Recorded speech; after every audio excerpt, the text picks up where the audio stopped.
여러분들에게 성경에 나오는 가문 가운데에 그 믿음의 명품 가문을 소개하고자 합니다. 바로 그 가문이 어떤 가문이냐면 네갑 사람의 가문입니다. 하나님께서 에레미야에게 네갑 사람의 가문에 대해서 이렇게 말씀을 하셨거든요. 자, 네갑 사람의 가문이 어떤 가문입니까? 첫째로 선조 요나답의 명령을 지켜 행한 가문이었습니다. 자, 오늘 본문 18절을 읽겠습니다. 시작. 예레미야가 네갑 사람의 가문에게 이르되 만군의 여호와 이스라엘의 하나님께서 이와 같이 말씀하시기를 너희가 너희 선조 요나답의 명령을 순종하여 그의 모든 규율을 지키며 그가 너희에게 명령한 것을 행하였도다. 네갑 사람의 가문들이 선조 요나답이 그들에게 명령한 것을 순종하여 지켜 행하였다는 것입니다. 그렇다면 그 선조 요나답이 후손들에게 지켜 행할 것을 명령한 내용은 뭐죠? 여러분 6절과 7절의 말씀을 읽겠습니다. 다 같이요. 네갑의 아들 우리 선조 요나답이 우리에게 명령하여 이르기를 너희와 너희 자손은 영원히 포도주를 마시지 말며 너희가 집도 짓지 말며 파종도 하지 말고 포도원을 소유하지도 말고 너희는 평생 동안 장막에 살아라. 그리하면 너희가 머물러 사는 땅에서 너희 생명이 길리라. 선조 요나답이 후손들에게 뭘 명령했다고 말합니까? 포도주를 마시지 말고 집도 짓지 말고 파종도 하지 말고 포도원을 소유하지도 말고 그리고 평생 동안 텐트를 치고 장막 가운데 살라는 것입니다. 선조 요나답이 이렇게 후손들에게 명령한 것은요, 그 시대적 배경과 밀접한 관련이 있습니다. 그 뭐냐 그러면 그때의 이방 사람들, 다시 말하면 이방 종교들은 제사를 지낼 때에 주로 포도주와 독주를 많이 사용을 했습니다. 이방 종교를 섬기는 사람들이. 그리고 그 제사를 섬기는 사람들이 술에 취할 때가 참 많이 있었습니다. 그래서 이방 종교에 영향을 받지 않도록 하기 위해서 아예 포도주를 먹지 말라. 뿐만 아니라 그 당시의 신은 그 바알의 신이라고 하는 게 있었습니다. 여러분 이 바알의 신은 농업과 농사와 관련되어 있는 거잖아요. 풍요를 가져다 주는 신으로 알려져 있잖아요. 그러니까 후손들이 계속해서 어떤 농사를 짓게 되면은 자신들도 모르게 어떻습니까? 바알 종교의 유혹에 넘어질 수 있잖아요. 그래서 바알 종교의 유혹에 넘어지지 않도록 하기 위해서 어때요? 포도 농사도 짓지 말고 그리고 집도 짓지 말고 텐트를 치고 유목 생활을 하라고 했던 것입니다. 그런데 레갑 사람의 이 가문의 후손들이 어떻게 했습니까? 선조 요나답의 말씀대로 포도주를 마시지 않았습니다. 집도 짓지 않았습니다. 천막에서 살면서 유목 생활을 하며 지냈습니다. 선조 요나답이 후손들에게 이 명령을 한 때가 언제냐 그러면 유다 왕 요아스 왕 때거든요. 유다 왕 요아스가 통치하던 때입니다. 그러니까 지금으로부터 오늘의 지금이 아니라 그때 지금으로부터 230년 전에 있었던 얘기입니다. 그런데 그들은요 230년이라고 하는 세월이 지났지만 자신들의 선조 요나답이 명령한 것을 순종하여 지켜왔다는 것입니다. 여러분 사실 200년이 넘는 이 기간 동안 그 후손들이 이 명령을 지켜 행한다고 하는 게 쉬운 일은 결코 아니잖아요. 그렇죠? 네. 여러분 직장생활 하다 보게 되면 우리가 회식의 자리에서 참 술을 거부하기가 쉽지 않습니다. 특히 우리나라는 술 문화가 발달이 돼 있고 또 이게 술을 권하는 사회이다 보니까 여러분 그 자리에서 술을 거부한다는 게 얼마나 어렵습니까? 특별히 그 회식의 자리가 나를 위한 자리이고 또 동료도 아니고 직장의 상사가 나에게 자 밖에 내가 주는 술이야 이렇게 말한다면 여러분 그 자리에서 참 거부하기가 쉽지 않습니다. 그런데 이 레갑의 가문의 후손들은요 거룩한 경건의 고집대로 끝까지 선조 요나답의 명령을 지켜 행하여 왔다는 것입니다. 예. 자, 두 번째로 이 레갑 사람의 가문의 특징이 뭐냐 그러면 하나님의 테스트를 통과했다라고 하는 것입니다. 예레미야 35장 2절을 보게 되면 하나님께서요, 예레미야에게 참 이상한 명령을 내리십니다. 그 이상한 명령이 뭔지 한번 읽어볼까요? 다 같이요, 시작. 너는 레갑 사람들의 집에 가서 그들에게 말하고 그들을 여호와의 집 한 방으로 데려다가 포도주를 마시게 하라. 여러분, 이상한 명령이잖아요. 하나님이 예레미야에게 레갑 사람의 후손들의 가문의 집에 가가지고 그들을 어떻게 하라고요? 하나님의 성전에 있는 여러 방 중에 하나로 그들을 불러 모은 다음에 포도주를 마시게 하라는 것입니다. 그래서 예레미야가 정말 그렇게 합니다. 그래서 레갑 사람들을 불러 모은 다음에 성전에 있는 여러 골방 중에 하나로 그들을 모으게 했어요. 그리고 그들에게 술잔을 따라 놓고 마시라고 권하죠. 자, 5절의 말씀을 읽겠습니다. 시작. 내가 레갑 사람들의 후손들 앞에 포도주가 가득한 종지와 술잔을 넣고 마시라 권하며, 여러분이 만약 그 자리에 있었다면 어떻게 했을 것 같아요? 참 궁금해요. 만일 여러분이 레갑의 후손으로 그 자리에 있었다고 한다면 여러분은 어떻게 했을 것 같습니까? 여러분, 지금 술을 권하는 사람이 누굽니까? 술꾼도 아니잖아요. 직장의 동료도 아니잖아요. 하나님의 음성을 듣고 전하는 선지자잖아요. 하나님의 음성을 듣고 전하는 선지자가 술을 먹으라고 포도주를 마시라고 권하고 있잖아요, 지금. 그것도 술집도 아니고, 여러분, 하나님의 거룩한 성전에 있는 골방 중에 하나, 그리고 우리나라 말로 하면 사발에다가 포도주를 딱 담아놓고 마시라고 말합니다. 마셔, 이렇게 마시라고 말하잖아요. 그 방에 CCTV 있는 것도 아니잖아요. 여러분, 참 많은 사람이 이런 상황이라고 한다면 어찌 내가 내 주를 멀리 하오리까 하면서 그 주를 마셨을 것 같아요. 그런데 6절을 보게 되면 이 레갑 사람의 후손들은요, 단호히 거부합니다. 우리 6절을 읽겠습니다. 시작. 그들이 이르되 우리는 포도주를 마시지 아니하겠노라. 레갑의 아들 우리 손조 요나답이 우리에게 명령하여 이르기를 너희와 너희 자손은 영원히 포도주를 마시지 말며, 그들은 단호히 말합니다. 우리는 마시지 않겠습니다. 그러면서 그 이유를 뭐라고 말하냐면, 우리 손조 요나답이 우리에게 그렇게 명령했기 때문에 우리는 마시지 않겠다라고 말하죠. 여러분, 무슨 말입니까? 적어도 레갑 사람의 후손들에게는 이것이 그 가문의 전통이었고, 그리고 영적 유산이었다는 것입니다. 그래서 우리는 포도주를 마시지 않겠다는 것입니다. 이렇게 여러분, 가문의 전통이라 할지라도 그 가문의 전통을 지키면서 산다는 거 쉽지 않습니다. 여러분, 생각해 보십시오. 포도주를 마시지 않고 포도를 재배하지도 않고 집도 짓지 않고 항상 천막 가운데 산다는 것, 이 산다는 것이 얼마나 불편했겠습니까, 여러분? 또 당시의 사람들은 여러분, 이런 유목민들을 굉장히 천하게 생각을 했거든요. 하지만 그들은 자신들의 불편함보다도 경건하게 살기를 원했습니다. 그들은 왕따를 받으며 살지라도 거룩하게 살기를 원했습니다. 그들은 천한 사람으로 자신들이 지급을 당할지라도 욕심을 부리지 않고 천국의 소망을 가지고 나그네로 살기를 원했습니다. 레갑의 후손들은 이렇게 하나님의 시험을 잘 통과했습니다. 성경을 보게 되면 우리 하나님은 가끔 당신의 자녀들을 시험하실 때가 있습니다. 하나님께서 믿음의 조상 아브라함을 테스트하셨던 것처럼 말이죠. 가끔 우리의 믿음을 테스트하실 때가 있습니다. 근데 레갑 사람의 이 후손들은 하나님의 테스트를 잘 통과했다, 그 말이죠.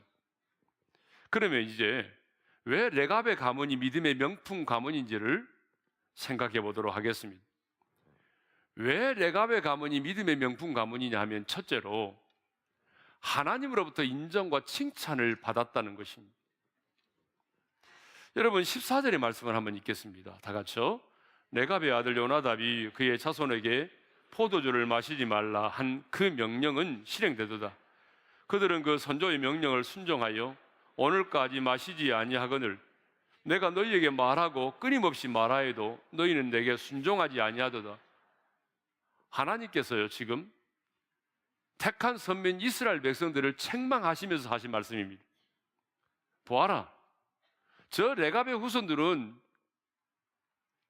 내가 말하지 않고 그 선조 요나답이 명령했을지라도 이렇게 200년이 넘는 세월 동안 그들이 그 명령을 지켜 행하지 않았느냐.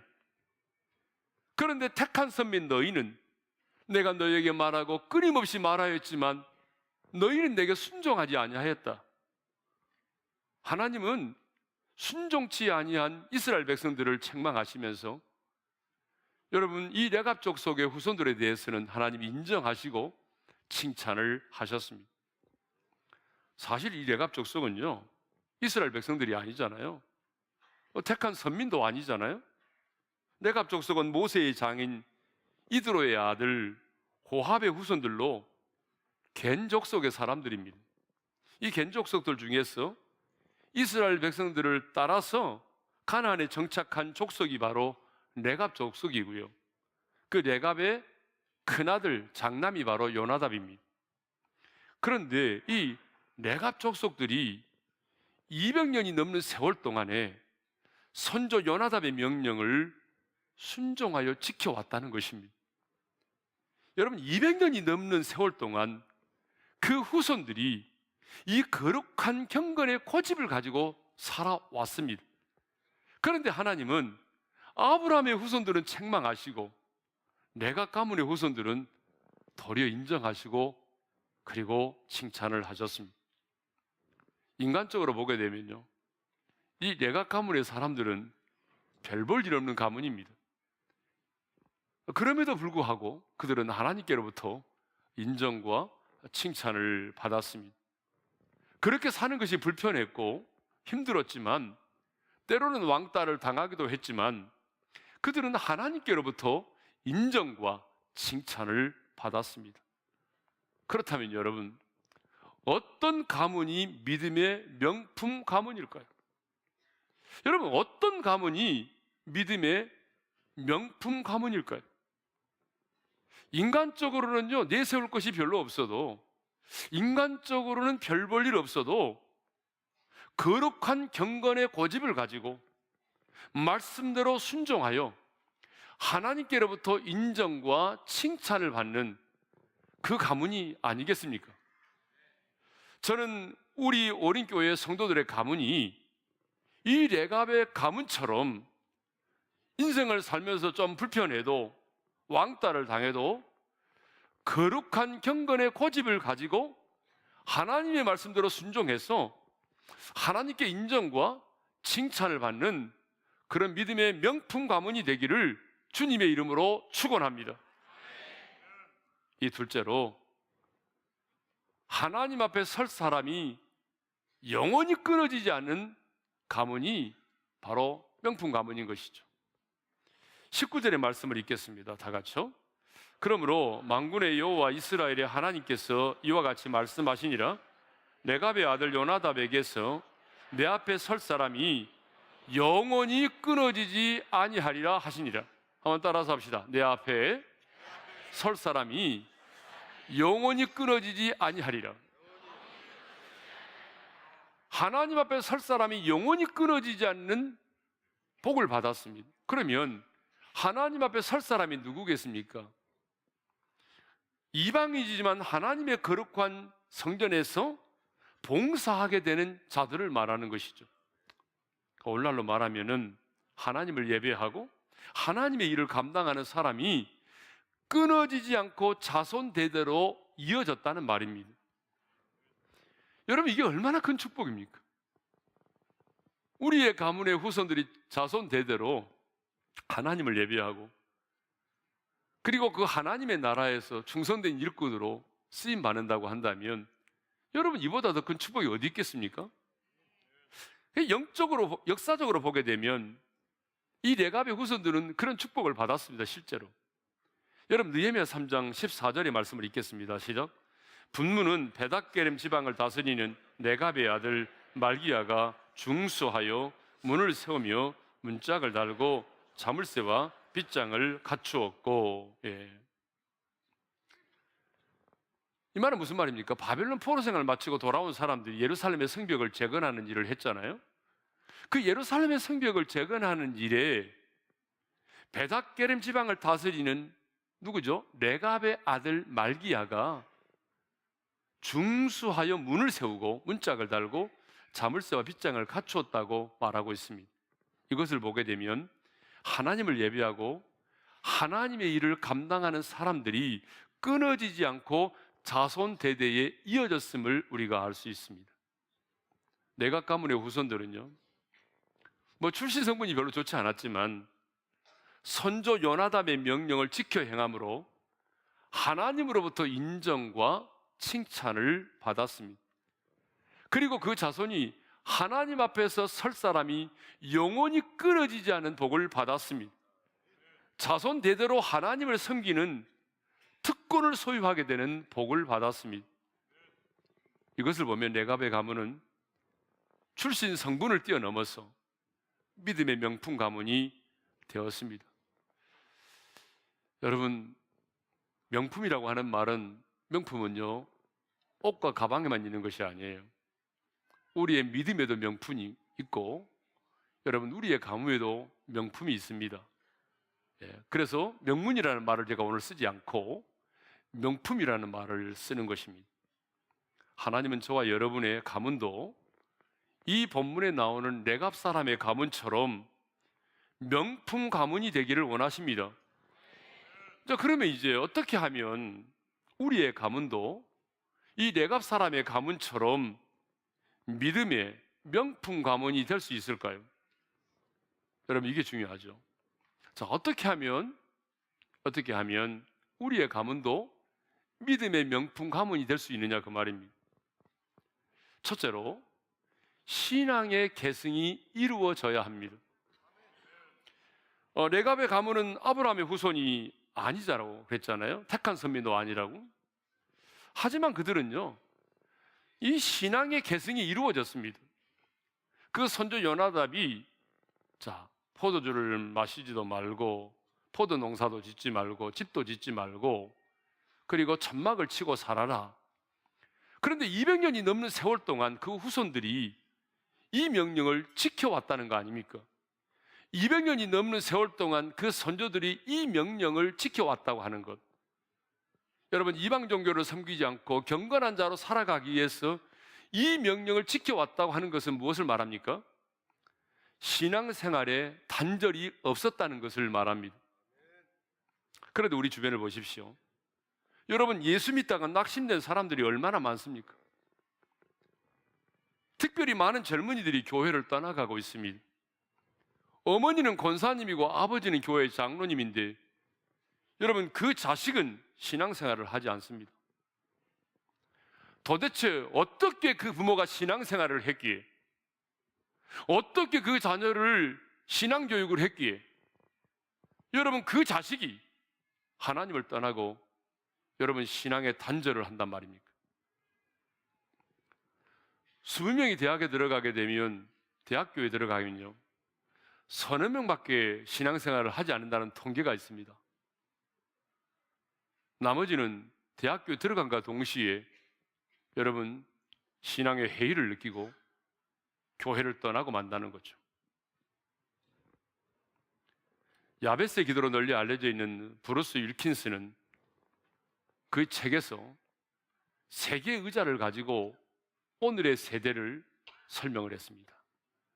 우리가 살고 있는 세대 가운데에는 이 세 가지 종류의 의자의 세대가 있다는 것입니다. 첫 번째 의자는 하나님과 친밀하고 그분이 하신 일을 체험한 세대입니다. 여호수아 세대겠죠? 네, 여호수아 세대. 하나님이 하신 일을 체험한 세대, 하나님과 친밀했던 세대. 두 번째 의자를 뭘로 비유했냐 그러면 부모님으로부터 하나님에 대하여 들어서 알고 있는 세대입니다. 그러니까 자신은 하나님에 대한 경험이 없지만 부모님을 통해서 듣고 알게 됐습니다. 하나님이 이런 분이다 카더라. 이렇게. 세 번째 의자를 뭘로 말하냐면 하나님에 대해 전혀 알지 못하는 세대라고 말합니다. 여러분 사사기 2장 10절을 한번 읽어볼까요? 다 같이 시작. 그 세대 사람도 다 그 조상들에게로 돌아갔고 그 후에 일어난 다른 세대는 여호와를 알지 못하며 하나님을 만났고 경험했던 여호수아와 그 세대들이 죽고 난 이후에 얼마 가지 않아서 여러분 다음 세대가 다른 세대가 되어버리고 말았다는 것입니다. 여호와를 알지 못하는 세대가 되어버린 것입니다. 신앙생활에는 단절이 없어야 합니다. 여러분의 인생의 가장 큰 성공이 뭐겠습니까? 내 자식들에게 물질을 유산으로 남겨주지 않아도 자자손손 우리의 후손들이 예수를 믿고 하나님을 경외하는 자로 사는 것입니다. 여러분 이것이 우리의 인생의 가장 큰 성공입니다. 그러면 여러분의 인생의 가장 큰 비극이 뭘까요? 신앙이 나의 세대에서 끝이 나버리는 것입니다. 나의 당대로 끝나버리는 것입니다. 나 홀로 예수 믿고 끝나버리는 것입니다. 이것이 여러분의 인생의 가장 큰 비극입니다. 그러므로 여러분 신앙의 계승에 목숨을 거시기를 바랍니다. 그래서 레갑의 가문처럼 하나님 앞에 설 사람이 끊어지지 않는 가문이 되게 하시기를 바랍니다. 여러분 믿음의 명품 가문에는 뭐가 있는지 아세요? 후손들에게 남겨줄 수 있는 영적인 유산이 있습니다. 이 레갑 가문의 요나답은 후손들에게 뭘 남겼습니까? 그 후손들에게 포도주를 마시지 말고 포도 농사도 짓지 말고 집도 짓지 말고 유목 생활을 하면서 지내라고 하는 이 아름다운 신앙의 전통과 영적인 유산을 남겼잖아요. 그런데 그렇게 사는 것이 불편했고 힘들었지만 그 후손들은 그 거룩한 경건의 고집으로 그 명령을 지켜 순종하지 않았습니까? 여러분 이렇게 믿음의 명품 가문에는요 아름다운 신앙의 전통이 있고 그리고 영적인 유산이 있더라 그 말입니다. 여러분들은 부모님으로부터 어떤 영적인 유산을 물려받았습니까? 아니 지금 여러분들이 여러분들의 후손에게 어떤 영적인 유산을 남겨주려고 하십니까? 1984년 여러분 미 국무성 교육부는요 모범 가정을 선정을 해서 발표를 한 적이 있습니다. 여러분 모범 가정으로 선정된 이 가정은 우리 한국인 부부의 가정이었어요.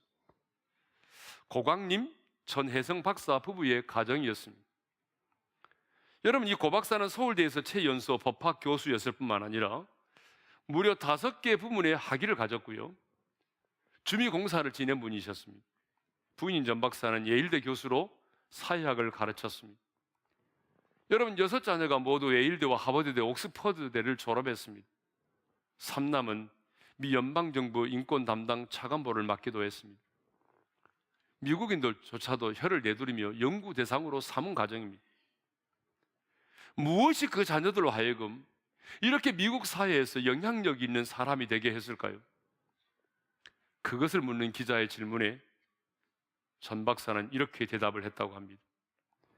새벽 식탁입니다. 뭐라고요? 새벽 식탁이라고 대답을 했습니다. 여러분 고 박사는 매일 새벽 3시 25분이면 이 롱아일랜드 대학에 출강을 하기 위해서 새벽 기차를 타고 가야만 했습니다. 이 때문에 자녀들과 함께 보낼 시간이 없는 거예요. 그래서 이 가족들은 새벽 3시만 되면 다 일어나서 한 식탁에 둘러 앉았습니다. 그리고 그 새벽 3시에 하나님의 얼굴을 구하고 식탁의 교제를 나눴습니다. 이 새벽 식탁의 예배가 그 가정을 이렇게 만들었다는 것입니다. 여러분 백범 김구 선생님의 어머니도 뭐 2가지 이유를 남겼다고 알려지고 있잖아요. 교회 떠나지 마라, 말씀 떠나지 마라. 우리 가문이 진짜 믿음의 명품 가문이 되려면 반드시 우리의 후손들에게 물려줄 수 있는 영적인 유산이 필요합니다. 그래서 어떤 분은요, 성경을 필사해서 자녀들에게 영적 유산으로 남기기도 합니다. 또 어떤 분은 하나님의 말씀, 자기 자신이 신앙생활 하면서, 아니 부르심을 받을 때에 하나님으로부터 받았던 그 말씀을 가문의 가훈으로 삼아서 전수하는 분들이 있습니다.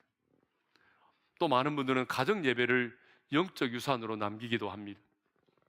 저는 우리의 가문이 레갑의 가문처럼 신앙적 개성이 이루어지고 아름다운 영적인 유산을 남김으로 우리의 후손들 가운데 하나님 앞에 설 사람이 영원히 끊어지지 않는 믿음의 명품 가문이 될 수 있기를 주님의 이름으로 축원합니다.